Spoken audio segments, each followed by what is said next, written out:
Historia del fútbol.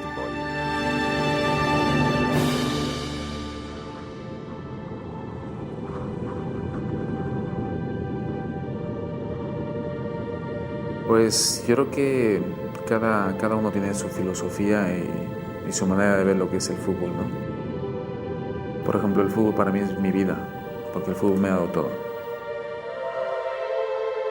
Y me encantaría que hubiese una investigación profunda de quién fue esa persona, porque esa persona no hay que hacerle una estatua, no hay que hacerle un monumento, sino debe de quedar ahí en la historia como uno de los grandes genios que ha habido en el mundo.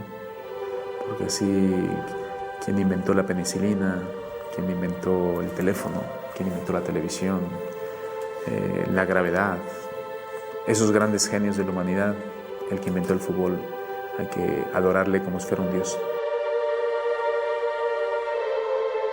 Orígenes.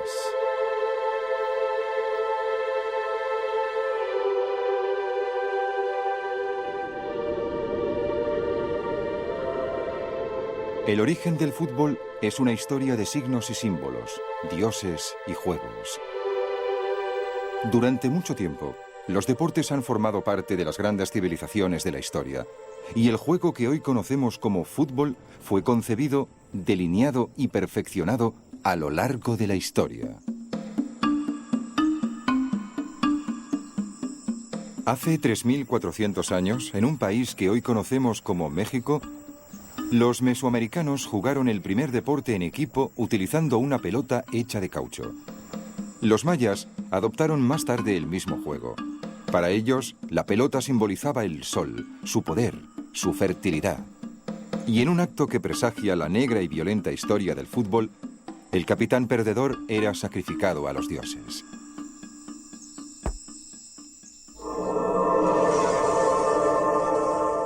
Los chinos demostraron ser más compasivos. El Tzu-Chu, un deporte popular durante la dinastía Han, celebraba la vida, no la muerte. Hacia el año 136 a.C., el poeta Li Yu dijo de él: la pelota es redonda, el campo de juego cuadrado, igual que el cielo y la tierra. La pelota vuela sobre nosotros como el sol, mientras que los dos equipos se enfrentan. El juego se extendió a Japón, donde se le llamó Kemari.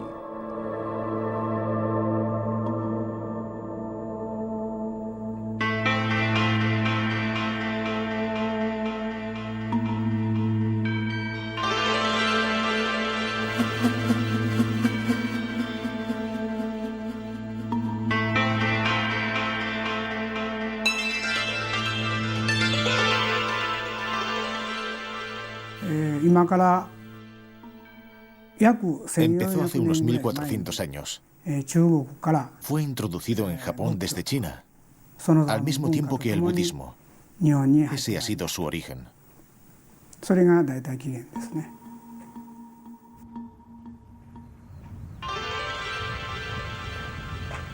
De alto contenido ritual, el Kemari era mucho más ceremonial que el juego informal que se desarrolló a partir de él.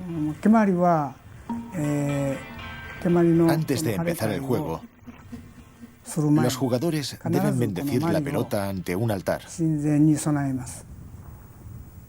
Después, en un jardín llamado Mariniwa, todos toman parte de una ceremonia llamada Tokimari. Un hombre llamado Edakayu reza por la prosperidad y la paz mundial.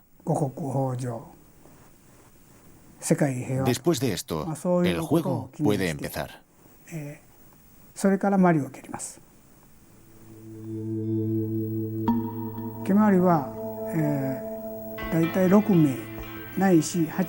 Juegan entre 6 y 8 personas al mismo tiempo.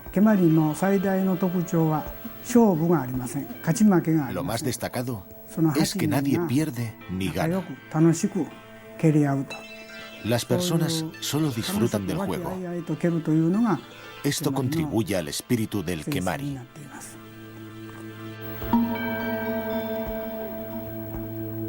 Mientras que los japoneses revestían el Kemari con la calma sensación de lo espiritual, los romanos consideraban sus juegos como pequeñas guerras. Corredores de carros y sus equipos tenían sus propios seguidores fanáticos.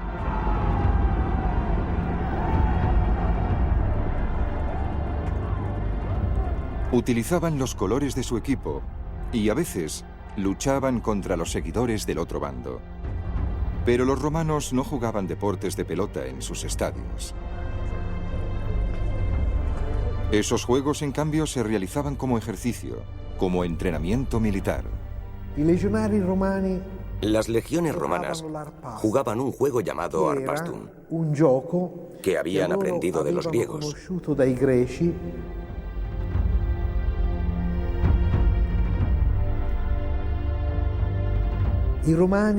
Los romanos se lo apropiaron porque era un juego de competencia en el que había que robar la pelota. Se dividían en 4 líneas: la stati, la velici, la principi y el treari. 4 líneas que con el tiempo se convirtieron en el ataque, el mediocampo, la defensa y el portero.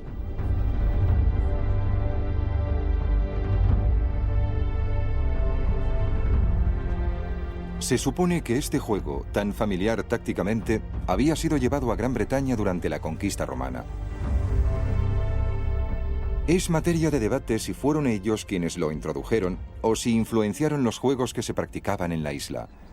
Pero lo que sí sabemos es que 1000 años después de que se fueran los romanos, los británicos jugaban una gran variedad de deportes de pelota, de los cuales el más importante era el conocido como folk football, fútbol popular. Se solía jugar en las fiestas de Shrovetide o en Navidad y Año Nuevo, y tenía profundas raíces en rituales paganos, sus verdaderos orígenes, encubiertos por uno de los mitos futbolísticos más antiguos y terribles. Las primeras pelotas eran cabezas humanas.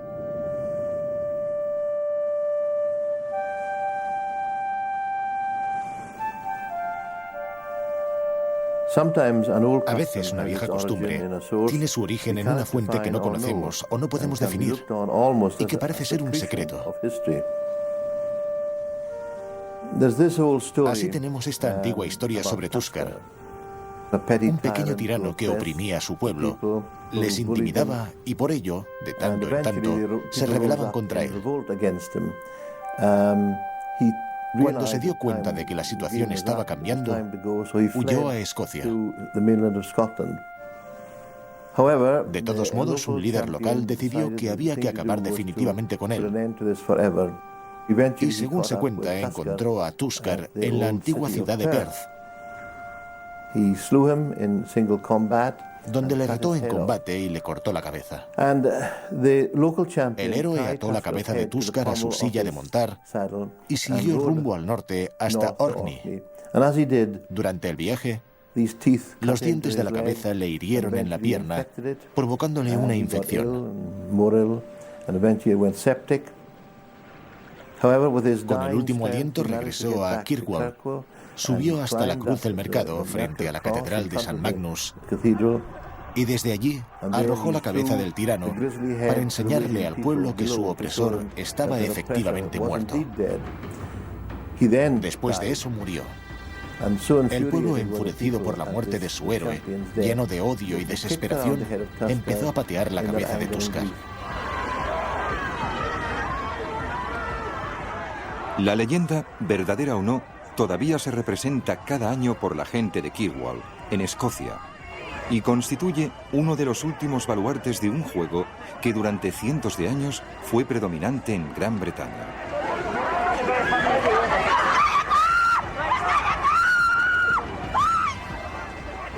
El juego en sí, abandonado hace ya mucho tiempo, es muy parecido a otros juegos populares de la isla. El campo es todo el pueblo. La cantidad de jugadores por bando, cientos. Las porterías, unas marcas separadas por más de 1,5 kilómetros. Por lo general, un solo gol es todo lo que se necesita para ganar el partido, aunque esto pueda llevar todo el día. En Kirkwall compiten 2 bandos, los de arriba, Up the Gates, y los de abajo, Down the Gates. La disputa por el balón, también llamado Ba, es profundamente simbólica. Durante mucho tiempo, la tradición ha determinado que si los de abajo se las ingeniaban para conseguir la pelota, que representaba la influencia fertilizadora del sol, y lograban arrojarla en las aguas del puerto, eso traería buena pesca.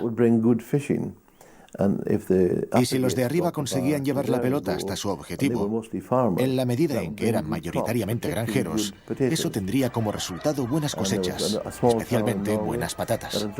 Incluso hay un pequeño pueblo en Noruega que hasta hace muy poco cada año llamaban por teléfono para conocer el resultado, para saber si tendrían o no una buena temporada de pesca.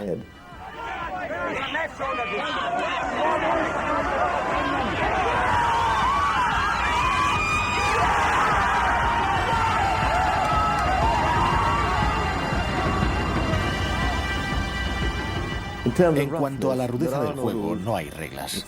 Es un partido físico, duro. Quizás a veces se aprovechaba para saltar viejas rencillas, pero en términos generales hay muy poca violencia gratuita.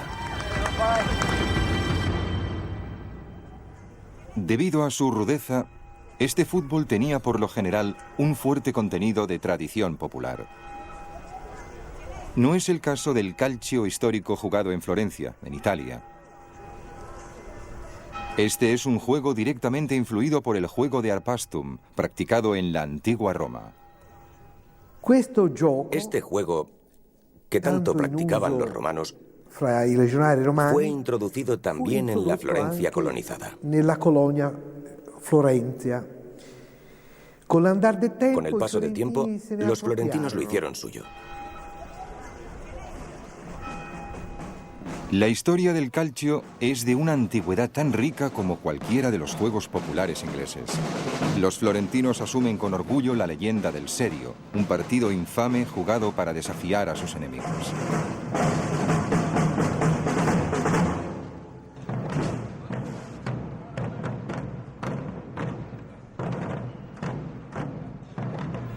En el año 1530, los florentinos sufrían el asedio de las tropas imperiales de Carlos V.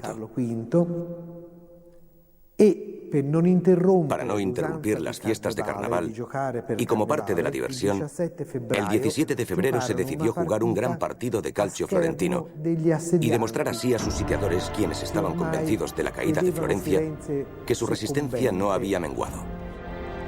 Esas bravatas son típicas de un juego marcado por la violencia. Un juego donde los hombres se prueban a sí mismos y buscan superar tanto su propio miedo como a sus oponentes. En el sedio de 1530, Dante da Castiglione se convirtió en el jugador que personificó estas virtudes. Una regla fundamental era que la pelota tenía que estar siempre en movimiento. El jugador mortisino de Antenordi no pasaba la pelota, sino que la mantenía apretada contra el pecho. Así pues, Dante, que era un hombre fuerte, cogió al jugador y a la pelota, que así seguía en movimiento aunque no fuera pasada, y corrió hacia la red de sus oponentes, arrojando al jugador que aún mantenía sujeta la pelota y anotando así para su equipo. Los florentinos adoraban el calcio, aunque también estaba sujeto a distinciones de clase social.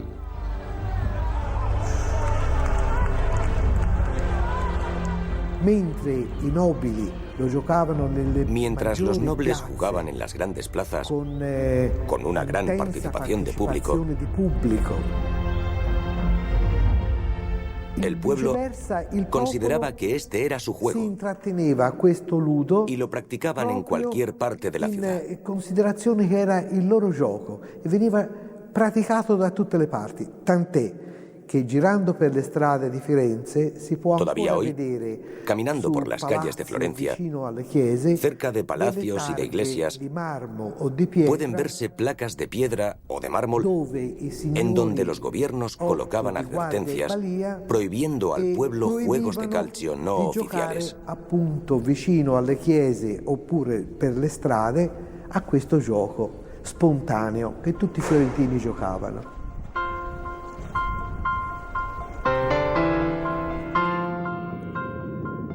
Restricciones de este tipo también eran comunes en Gran Bretaña, donde tiendas y viviendas solían sufrir daños periódicamente cuando los jugadores utilizaban las calles como terreno de juego. Incluso muchos morían a causa de las heridas. Se puede escribir la historia del fútbol popular en términos de los intentos por impedirlo. Autoridades locales emitiendo edictos, la realeza haciendo declaraciones en contra, universidades procurando impedir que se practicara. Su turbulencia, su violencia eran un desafío a la ley y el orden, el día y lugar donde se jugaba. Ya en 1314, el rey Eduardo II prohibió el fútbol en Londres proclamando: por cuanto un ruido muy fuerte inunda la ciudad, causado por el griterío de la gente corriendo tras grandes pelotas, de las cuales muchos demonios podrían surgir, por lo que Dios mediante prohibimos la realización de tal juego en la ciudad en el futuro. Los descendientes de Eduardo fueron igualmente despectivos respecto al juego.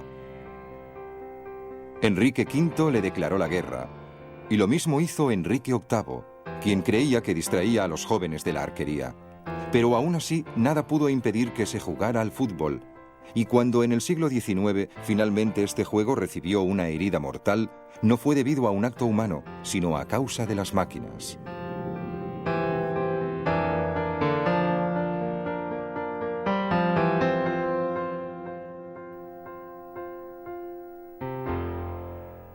El fútbol popular constituía una amenaza seria para el surgimiento de la sociedad urbana a principios del siglo XIX.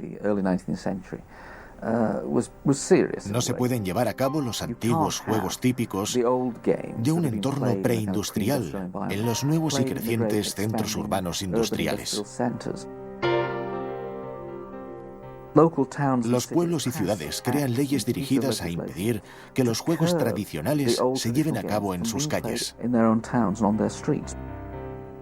Este es un mundo en el que el fútbol ha de encontrar un nuevo lugar donde jugarse.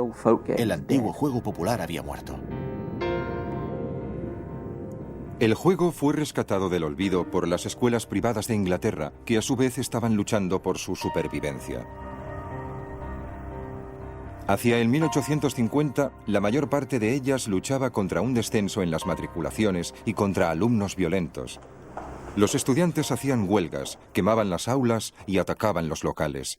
Los maestros, muchos de ellos sacerdotes, estaban horrorizados. Dada la mentalidad de los estudiantes de esa época y dada su falta total de autocontrol, era necesario cambiar ese esquema mental. Así, como forma de control social, surgió el proceso de convertir a los vándalos, hooligans, en héroes. La esencia de esa reforma era el campo de juego. La racionalidad subyacente era muy simple. Si os peleáis hasta mataros en un campo de juego, estaréis menos predispuestos a hacerlo con los habitantes de los pueblos. La religión se convirtió en la espina dorsal de esta revolución deportiva. La cristiandad muscular, la creencia de que los deportes eran buenos para el entrenamiento religioso, enseñaba a los muchachos que un cuerpo en forma alimentaba una mente en forma, y que el juego honesto y el trabajo de equipo en el terreno de juego promovían la fortaleza moral.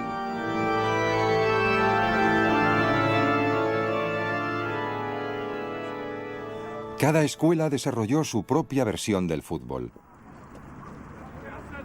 Algunas, como Harrow, favorecieron el juego de pateo, mientras que otras, como la escuela de rugby, permitían coger la pelota, correr y derribar a los contrincantes. Esta rica diversidad fue el punto de partida del juego moderno.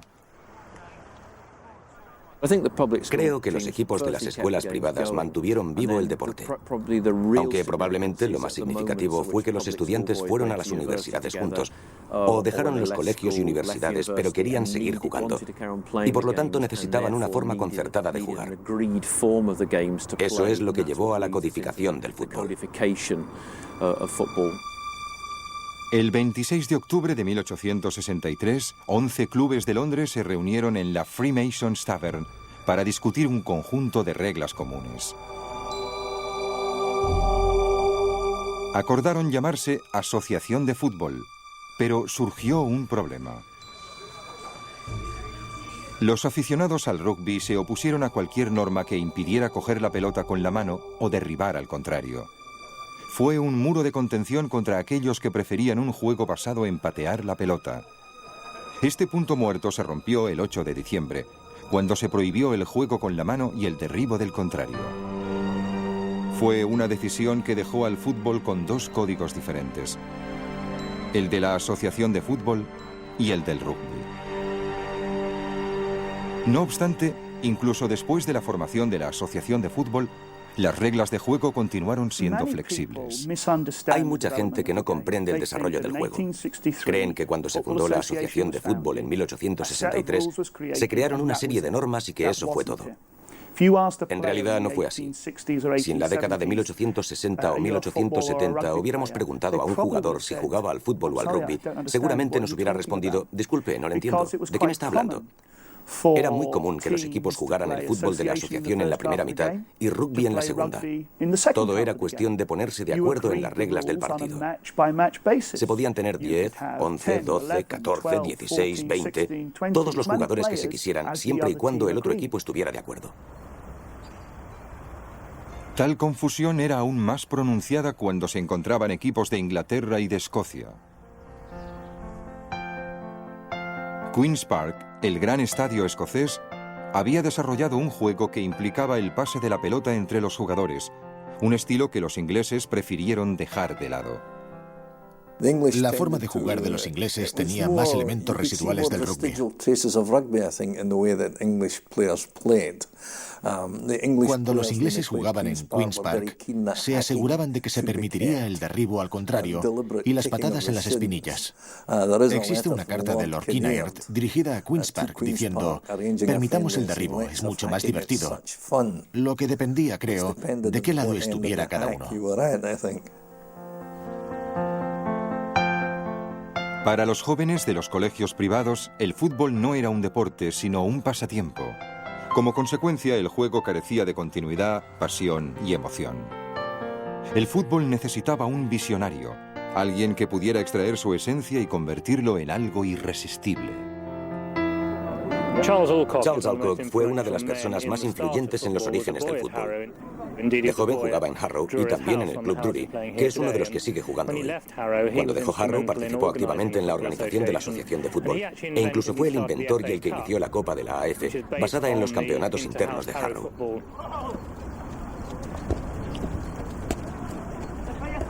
Disputada por primera vez en 1871, la Copa de la AF es el campeonato de fútbol más antiguo del mundo.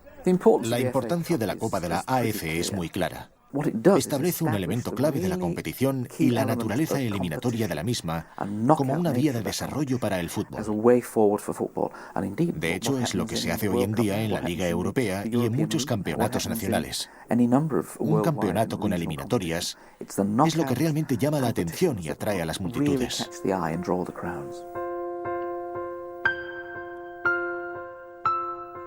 El éxito de la Copa de la AF convenció a Charles Alcock para programar el primer partido internacional.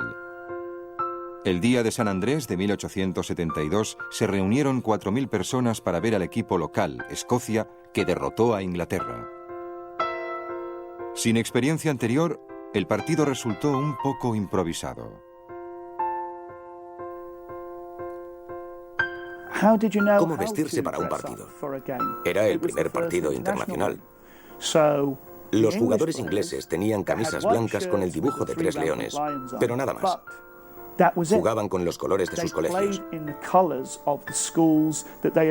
Sabemos que algunos jugadores eran de Eton, otros de Harrow, y jugaban de rojo o de rojo y blanco, porque en esa época a nadie se le había ocurrido todavía que si un equipo llevaba la misma vestimenta, se facilitaba la identificación del compañero en el campo. En ese partido, los ingleses llevaban gorra y los escoceses una especie de boina, debido a que a nadie se le había ocurrido que podía ser útil también cabecear la pelota.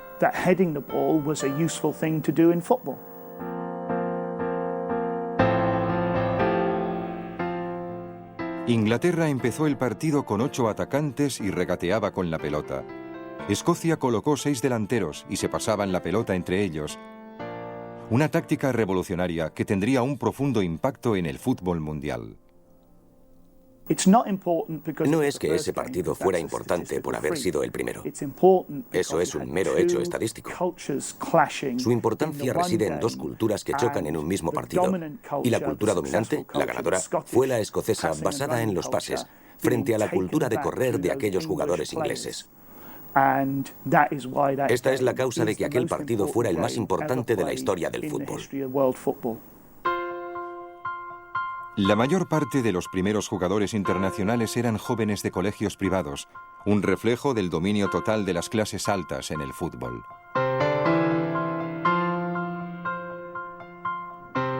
Pero para que emergiera como un juego mundial, debía convertirse primero en el juego preferido del pueblo. Se necesitaban apóstoles, hombres que pudieran cautivar con este juego a las clases trabajadoras. La Iglesia jugó un papel importante enviando a sus jóvenes misioneros, curas, sacerdotes y maestros de escuelas dominicales a convencer a un gran número de trabajadores de continuar con el juego que tanto les divertía. Los cristianos musculosos, jóvenes impregnados en la fe cristiana, creían que la actividad física se expresaba mejor en los deportes de equipo y que era la mejor manera de jugar y expresarse a sí mismos. Y qué mejor, más barato y qué manera más fácil de desarrollar un deporte que el fútbol, el juego más fácil del mundo. El fútbol se expandió por todo el país, aunque fue en el norte industrial, con su poderosa clase trabajadora, donde realmente se asentó. Creo que el proceso de industrialización es vital. En esa época es muy difícil imaginar un deporte de masas desarrollándose en un entorno no industrial. La cultura industrial provee de salarios regulares y una estructura semanal, la semana laboral, con espacios para el ocio, lo que permite que surja el juego. No es ninguna coincidencia que en condados como Lancashire se empiece a ver el surgimiento de equipos populares en las clases trabajadoras, casi simultáneamente a la instauración del sábado inglés. El sábado inglés, trabajar hasta mediodía, liberó a miles de hombres del peso del trabajo y creó un entorno en el que el fútbol se extendió con rapidez. Pero como derivado de la revolución industrial, su importancia para el fútbol fue solo marginal en comparación con la instauración del ferrocarril. El ferrocarril tiene una gran importancia. Sin él no se podría tener una estructura de liga nacional. Equipos de fútbol viajando a lo largo y ancho del país, e incluso sus seguidores, es un concepto imposible de pensar sin el ferrocarril. Durante la segunda mitad del siglo XIX, el fútbol era parasitario. Se alimentaba del crecimiento en la industria y la tecnología. Como resultado, surgieron nuevos clubes en toda Inglaterra, absorbiendo jugadores y administrativos. Los equipos que surgen en los años 1880 y 1890, muchos de ellos nombres conocidos hoy, emergen de una serie de instituciones ya existentes. Hombres que se reúnen en un pub y deciden formar un club de fútbol. Gente en el lugar de trabajo, el Arsenal, por ejemplo, el Woolwich Arsenal, que deciden jugar. Hombres de una compañía de ferrocarril, por ejemplo, el Manchester United, que surge de la compañía North Manchester Railway. Son grupos de trabajadores en las instituciones a las que pertenecen, ya sea la iglesia, la escuela dominical, el sindicato, el lugar de trabajo, el pub. Todas ellas instituciones básicas para la clase trabajadora. Son las que generan los nuevos clubes de fútbol, muchos de los cuales conocemos en la actualidad. Al principio, los clubes eran esporádicos, surgían un día y desaparecían al siguiente. Pero a medida que más y más seguidores empezaron a presenciar los partidos, Clubes como el Aston Villa se vieron obligados a buscar un hogar permanente. Los del Villa alquilaron un campo a un carnicero por 5 libras esterlinas al año. El propietario pronto se da cuenta de que tiene algo bueno entre manos, porque aumenta el alquiler a 8 libras anuales. Efectivamente, lo que les permite disponer de un trozo de tierra es poner vallas y cobrar a la gente un penique por aquí, 3 peniques por allá. Y eso significa que tienes seguridad. Significa que puedes imprimir carteles diciendo dónde jugarás un día determinado y contra quién. Al igual que el Villa, clubes del norte y del centro de Inglaterra empezaron a crecer y se convirtieron en un serio desafío para la Copa de la AF. Desde 1871, esta era propiedad exclusiva de los grupos amateurs del sur de Inglaterra. Pero en 1883, todo eso cambió. Si hay un incidente que resume y simboliza el momento de transferencia de poder en el corazón del interés futbolístico, ese es la final de la Copa, en la que el equipo de Blackburn derrota a los Old Etonians. Durante 10 años, los equipos de los colegios privados habían ganado la Copa de la AF y resulta que a principios de los 80 del siglo XIX aparece un equipo como el Blackburn, integrado por trabajadores, que derrota a los Old Etonians y le arrebata la Copa a los fundadores de la AF, llevándosela al norte.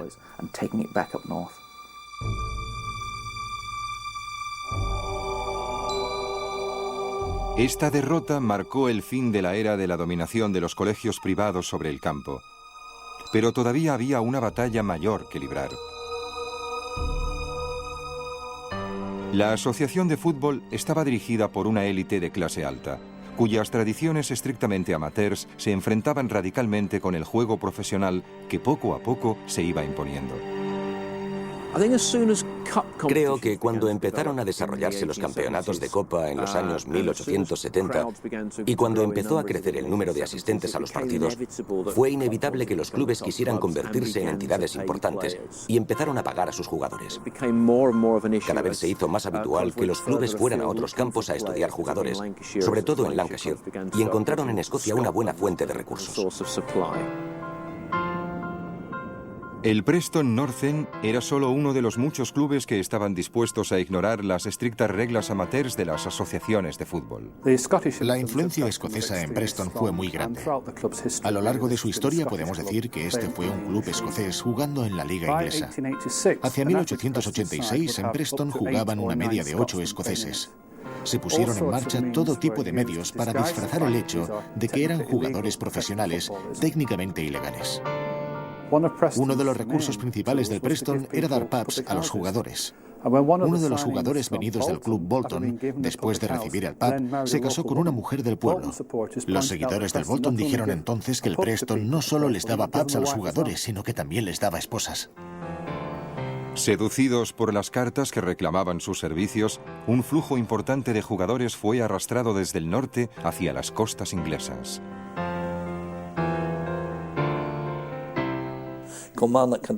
Kilmarnock tenía un jugador muy bueno llamado Boomer Campbell. Se corrió el rumor de que un agente llegaría desde Nottingham Forest para fichar a Boomer. La policía local fue a la estación de tren, detuvo al agente y le puso en el siguiente tren en dirección al sur. Pero claro, con frecuencia estas transacciones tenían éxito y los jugadores se iban a clubes del sur. Se ponían anuncios en los diarios deportivos en los que invariablemente se referían a ellos como los profesores escoceses. La asociación de fútbol no pudo impedir la creciente marea de profesionalismo y en 1885 la sancionó. Este fue un punto de inflexión crucial en la evolución del fútbol. A mediados de los años 1880 ya está claro que hay mucha gente dispuesta a jugar y muchos más todavía dispuestos a mirar y a pagar por ello. Se necesita un ciclo regular de juego durante los meses de invierno, desde septiembre hasta marzo o abril. Los estadounidenses habían perfeccionado un sistema de ligas similar para el béisbol. Ese fue el modelo que se introdujo en Inglaterra a finales de los años 1880 y que permitió que se jugara al fútbol durante los meses de invierno y que los seguidores pudieran acudir regularmente a los partidos, gracias a la incorporación de elementos de competencia, ganar, perder, subir posiciones y ser campeones.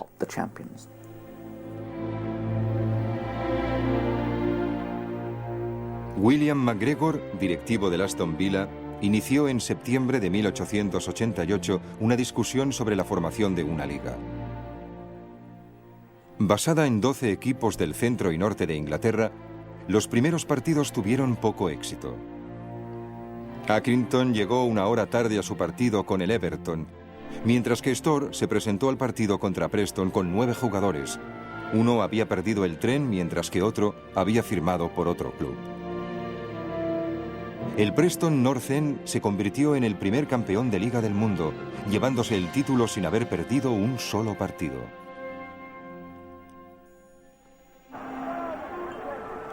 La Liga disparó el atractivo del fútbol de forma increíble, a tal nivel que para muchos se convirtió en el tema central de su existencia, y en los años siguientes, los estadios surgieron como setas, convirtiéndose en el recordatorio siempre presente y tangible de una pasión compartida, aunque tribal.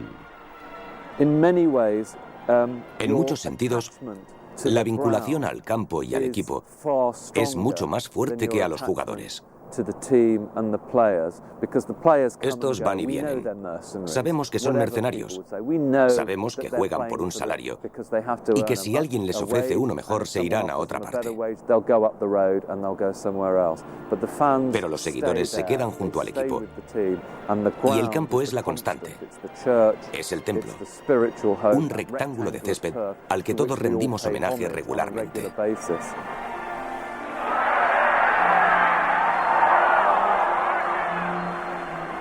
Una vez conquistado el corazón y la mente de los británicos, el fútbol inició su diáspora.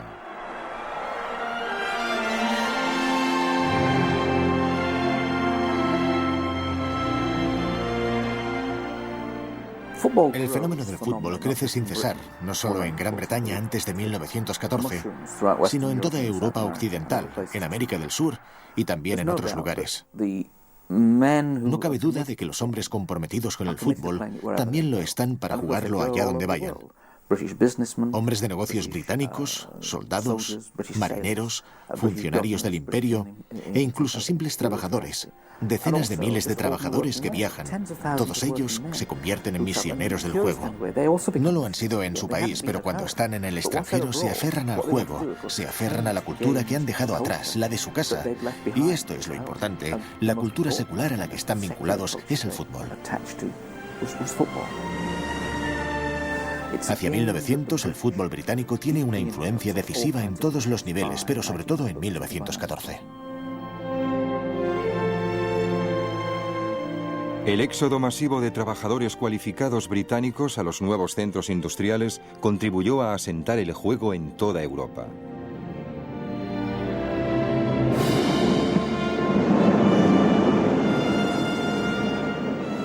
Muchos países adoptaron el fútbol con facilidad y agradecimiento. En Alemania, en cambio, una nación con grandes ambiciones propias, el fútbol era visto con suspicacia. En las primeras épocas del fútbol, la opinión mayoritaria en Alemania era contraria al juego.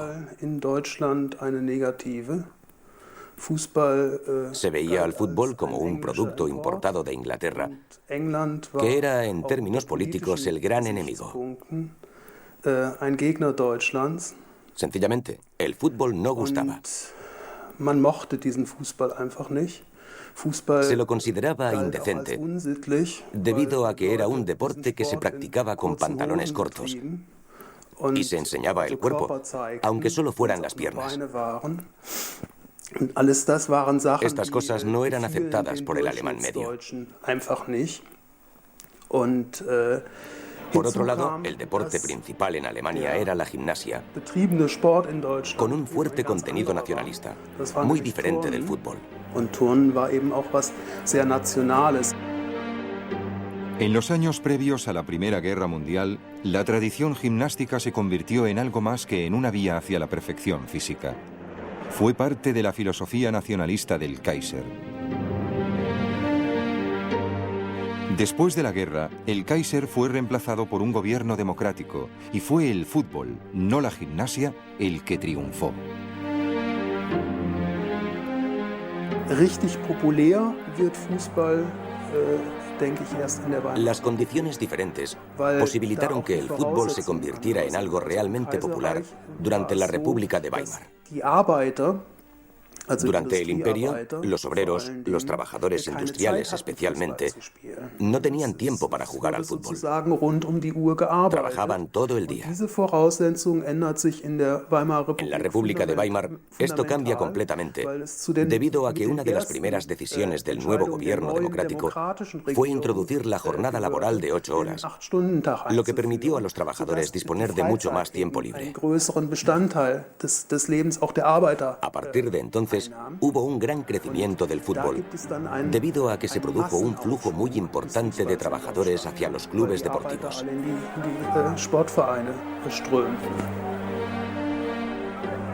Las reticencias de Alemania para aceptar el juego, si bien inusuales, no fueron excepcionales. El fútbol era el gran regalo de Inglaterra para el mundo, aunque muchos sentían que los guardianes de este deporte eran sobreprotectores y remisos a ceder control sobre el juego que habían inventado.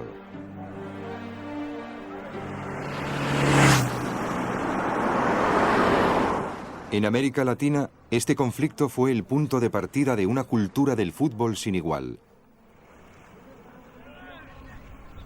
Al principio, se practicaba casi exclusivamente en los clubes masculinos de élite, pero todo eso cambió cuando paso a paso emergió el ferrocarril.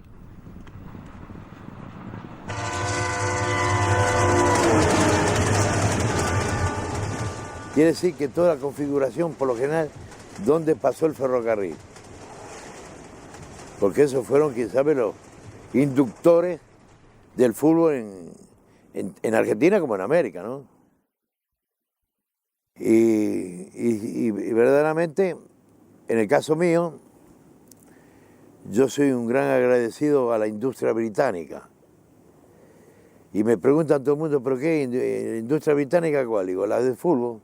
Porque gracias al fútbol, por ejemplo, podemos subsistir millones y millones de personas y de familias gracias al juego de fútbol. Pero los argentinos no siempre fueron tan agradecidos. Antes el fútbol sobrevivía en un vacío, con los británicos ejerciendo todo el poder sobre el juego y su organización. Y el primer equipo que dominó en la Argentina, cuando se organizó el fútbol con campeonatos, era un equipo alumni de los hermanos Brown. Entonces, un equipo de origen inglés, como era el fútbol en ese momento, dominado por quienes lo trajeron. La Argentine Football Association, no era Asociación de Fútbol Argentino. Sus estatutos, su reglamento, era todo en inglés.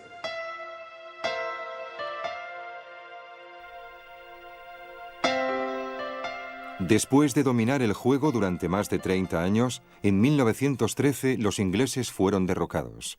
Entonces, cuando Racing Club quiebra la hegemonía de alumni y se consagra el primer campeón criollo, es como que se interpreta que hay una segunda fundación del fútbol y la fundación criolla. Es como que a partir de allí el fútbol pasó a ser argentino, pasó a ser algo nuestro.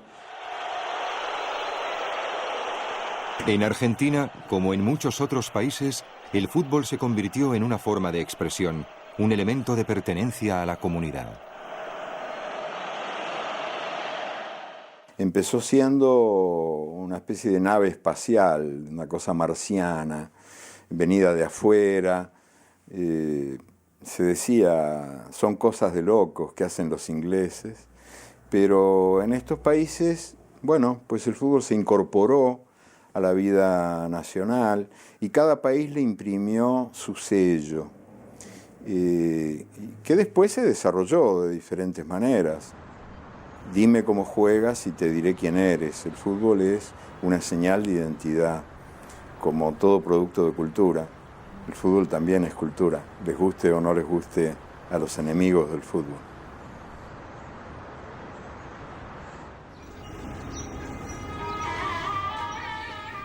La liberación protagonizada por Argentina estaba claramente situada en el terreno de juego. Pero en la India, un país dominado por las leyes coloniales británicas, el fútbol adquirió un profundo sentido político, un peldaño hacia la verdadera libertad, hacia la independencia real.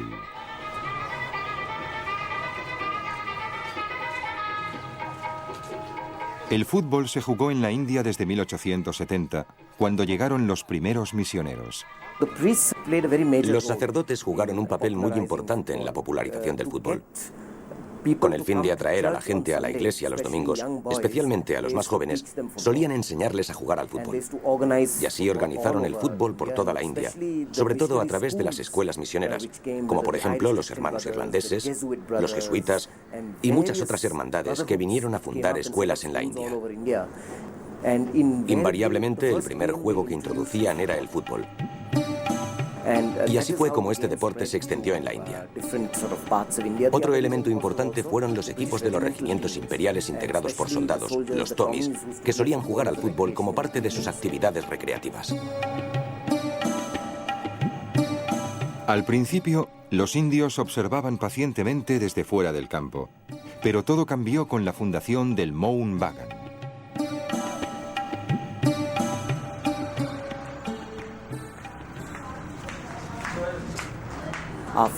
El Mohun Bagan fue el primero y más famoso de los clubes. Se fundó en 1888-1889 y tiene una historia peculiar. El club se formó bajo el concepto de cristiandad muscular, muy popular en Inglaterra y en Europa en el siglo XIX.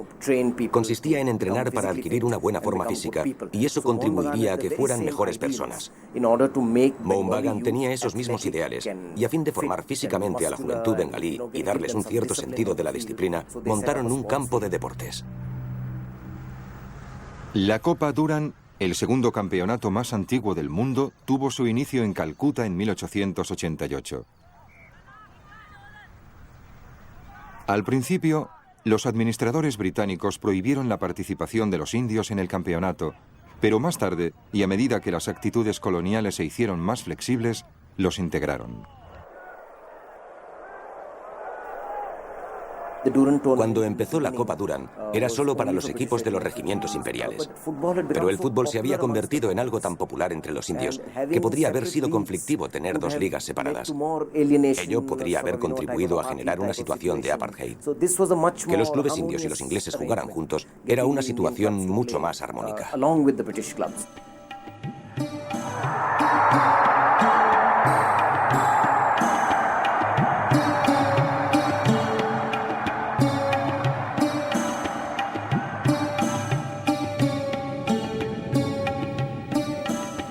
Al abrir el juego hacia los clubes indios, los británicos prepararon el camino de su propia caída.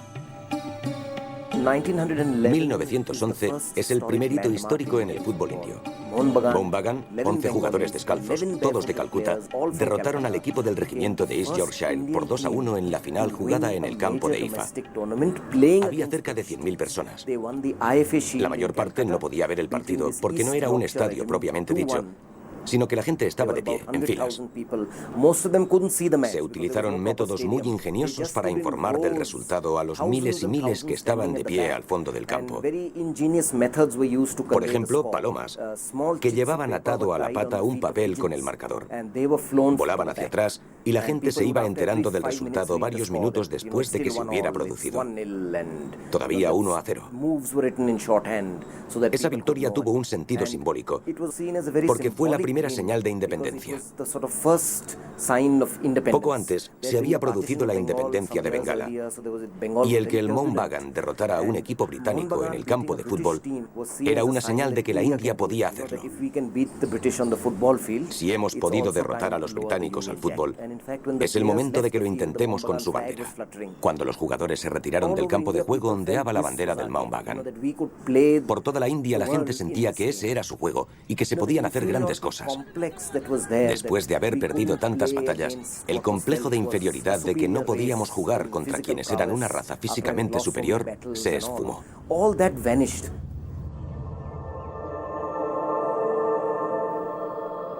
El fútbol por fin se convirtió en un juego verdaderamente democrático.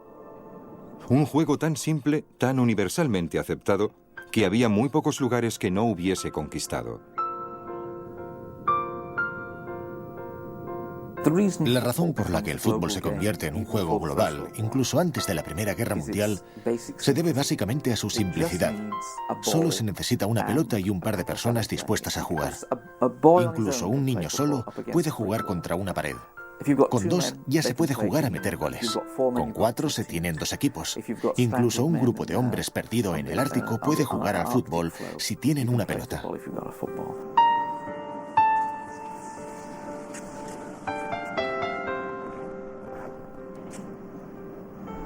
De vez en cuando jugábamos un partido de fútbol. El equipo sale del refugio encabezado por el señor Gavin. En 1910, el capitán Robert Scott dirigió una expedición a la Antártida con la esperanza de convertir al hombre en el Polo Sur. Una heroica, aunque desafortunada misión. Llevó trineos, caballos, perros y una pelota. Y por último, el capitán Scott con la pelota da inicio al partido. El doctor Wilson y el teniente Bowers juegan de defensas. Este partido se jugó sobre el mar helado, más cerca del Polo Sur que cualquier partido jamás jugado. La dura nieve congelada sobre el hielo ofrece un piso firme. Las largas sombras permiten comprobar cuán bajo estaba el sol en ese momento. Era mediodía, pero el sol apenas asomaba por encima del horizonte.